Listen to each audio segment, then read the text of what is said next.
আসসালামু আলাইকুম। কেমন আছেন সবাই? আশা করি ভালো আছেন।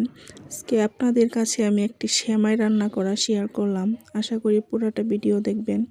প্রথমে আমি এখানে 1 কাপ চিনি, 1 টেবিল পরিমাণ মধু নিয়ে নিলাম। এটাকে একদম আঠালো অবস্থায় রাখবেন।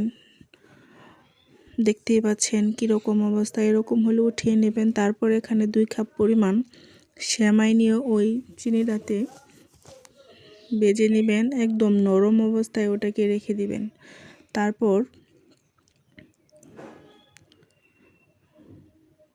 তারপর আমি আবার 1 কাপ পরিমাণ লিকুইড দুধ জাল করে নিব।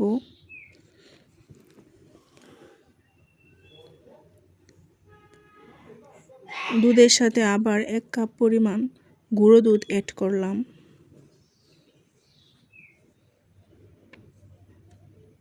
এটাকে একদম শুকনো অবস্থায় করবেন, নেড়ে নেড়ে।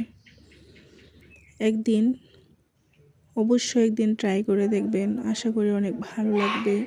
আমার কাছে অনেক ভালো লাগছে, তাই আপনাদের কাছে শেয়ার করলাম। এভাবে একটা গোল বাটিতে করে নেবেন। দেখতেই পাচ্ছেন কিভাবে করছি। সত্যি বলতে অনেক মজা হয়েছিল সেমাইটা।